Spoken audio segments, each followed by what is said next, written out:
If you were paying attention, which I know might be a big ask in a time when many millennials are having a hard time paying rent, you would have noticed that we almost made it all the way through August with only AR-themed content.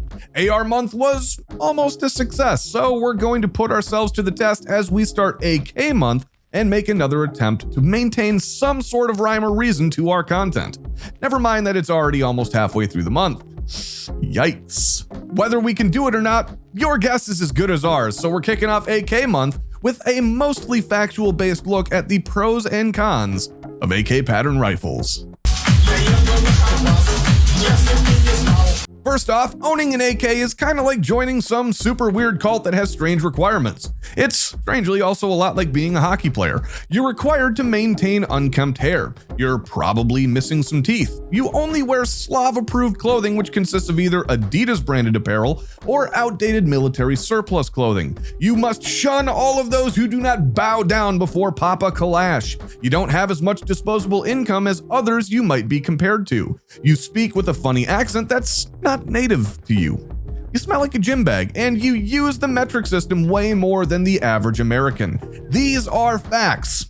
Look them up.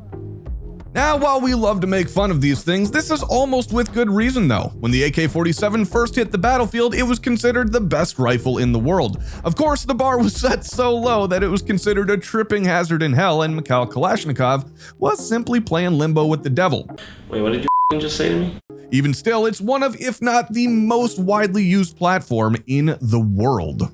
Old Mickey K wrote of the regret he felt for creating the AK before he passed. Now, some say this is because he never intended for the rifle to become the preferred weapon of conflicts around the world. Other people, like my writer here, think that his regret was caused by the formation of dirty fanboys who use Cosmoline for things that it was never meant for and unironically pretend ergonomics don't exist.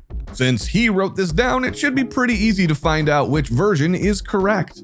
Next, the forces of nature make it impossible to talk about an AK without comparing it to the AR platform. Oh no, not again. Before I lose you and your goldfish attention span to the inevitable Brandon Herrera video in the suggested section, I encourage you to stick this one out. You might learn a thing or two. It's probably made up, but hey, you never know.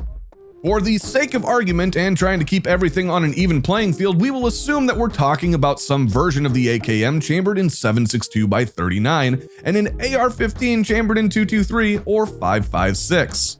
First off, and most notable, is reliability. The AKM is considered ultimately a reliable rifle, especially if it's built with quality components. A good AK could last an entire generation eating whatever steel case corrosive dog shit you decide to put in your mags.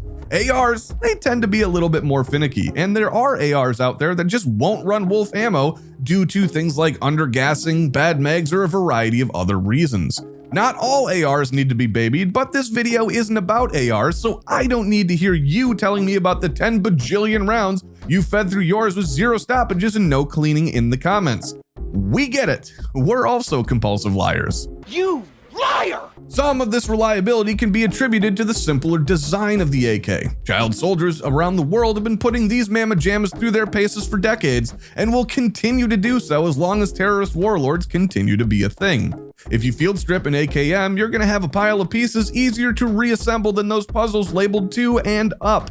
Joke's on them though, I finished those in barely 18 months.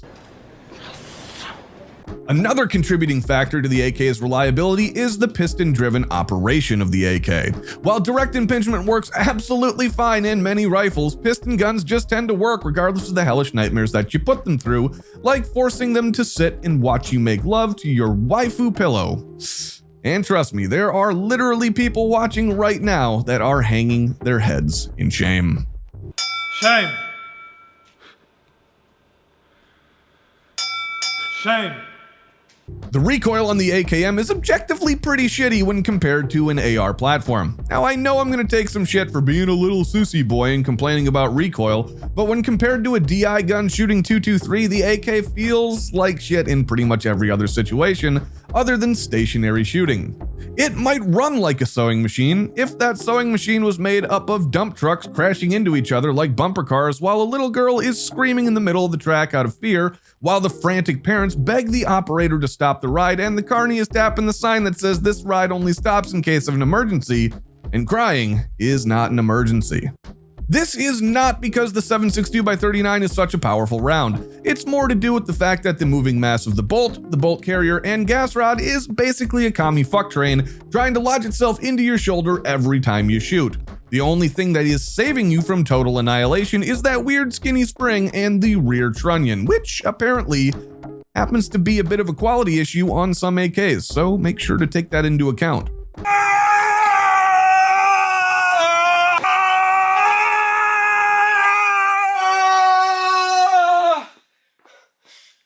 The 7.62x39 cartridge is objectively better than the 5.56 NATO round. For all of you out there trying to tell me that it can't shoot as far, you might be right, but only on a technicality.